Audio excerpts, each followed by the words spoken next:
So that's where England's at. We now have all of these towns and major cities that are completely taken over by a densely packed Muslim population who control housing. We have a Muslim Housing Association in London, so we cannot access that housing. There's a Muslim Police Association in London. It's not one like you have. You have the pretend Muslim police, don't you? Have the pretend NYPD cars. Ours is real, the Muslim Police Association. And before you know it, you have this dual policing system that starts off, and that's not a good thing to witness. So I'll give you one example. In a place called Glasgow, it is a rough end of Glasgow. There's a densely packed Muslim population. It's the middle of the day, 4 o'clock. And out onto the street comes a woman. She's all aflame. She's all lit up. And she's screaming, "Help me, help me." And a guy hears her and he runs out. He's in a garage where he's working. He manages to find water. She's on the grass now, laid down. And he manages to throw water on her and puts her out. And I have pictures still of the grass where they picked her up and put her in the ambulance, all black and burnt. That part of Glasgow is under Sharia. It's under Muslim policing. They did a statement. The police said there were no suspicious circumstances. And the local mosque, despite the fact there was no other comment to be made by the police, the mosque said, "It was one of our sisters. It was not a hate crime, so people don't need to be concerned. But a good Muslim doesn't gossip about what happens to a sister." Now, when you start with that kind of policing happening, then all of your faith in your country is very easily diluted.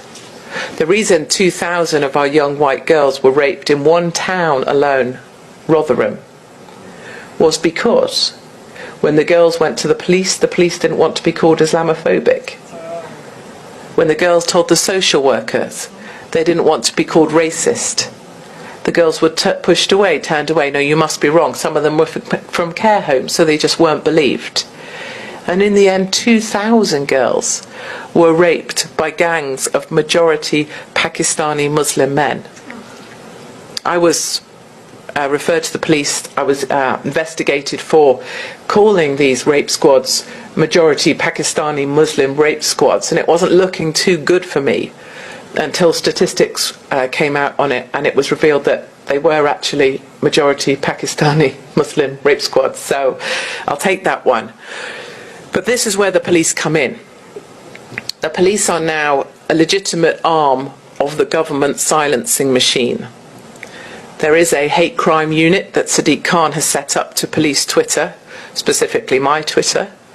And I have been arrested and interviewed under caution by the Major Crime and Homicide Command, 2 men in a cell with a tape recorder for a column I wrote in the newspaper about migrants, because it was seen as hate speech.